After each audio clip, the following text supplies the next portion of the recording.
సందేహాలు లేవు. సంఘం యొక్క విశుద్ధమైనటువంటి నిష్కళంకమైనటువంటి దేశభక్తి కానీ సేవా దృక్పథం కానీ ఈ రోజున సమాజం అంతా కూడా గుర్తించింది. కానీ సమాజంలో సందేహాలను కలిగించే రీతిలో రకరకాల దుష్ప్రచారాలను కొనసాగించేటువంటి ఒక ప్రయత్నం జరుగుతూ ఉన్నది. రాష్ట్రీయ స్వయం సేవక సంఘం స్వాతంత్ర్యం రాకముందే ప్రారంభమైంది.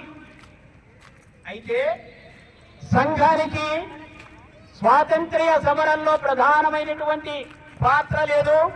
అసలు సంఘము స్వాతంత్ర్య పోరాటంలోనే పాల్గొనలేదు. పైగా బ్రిటిష్ వారికి మద్దతుగా పనిచేసింది అనేటువంటి ఒక తప్పుడు ప్రచారము ఈ రోజున సమాజంలో చేస్తున్నారు. ఎందుకో తెలుసా? తప్పుడు ప్రచారము, దుష్ప్రచారాలు అసూయ కారణంగా చేస్తూ ఉంటారు. రాష్ట్రీయ స్వయం సేవక సంఘ నిర్మాత డాక్టర్ కేశవ్ బలిరామ్ హెడ్గేవార్ గారు స్వతహాగానే స్వాతంత్ర్య సమర యోధులు. ఆ రోజున మధ్య పరగణాలలో మహారాష్ట్ర ప్రాంతంలో ప్రాంత స్థాయిలో జాతీయ కాంగ్రెస్ లో సంయుక్త కార్యదర్శిగా పనిచేసినటువంటి స్వాతంత్ర్య సమర యోధులు. అటవీ సత్యాగ్రహం చేశారు, జైలుకి వెళ్ళారు.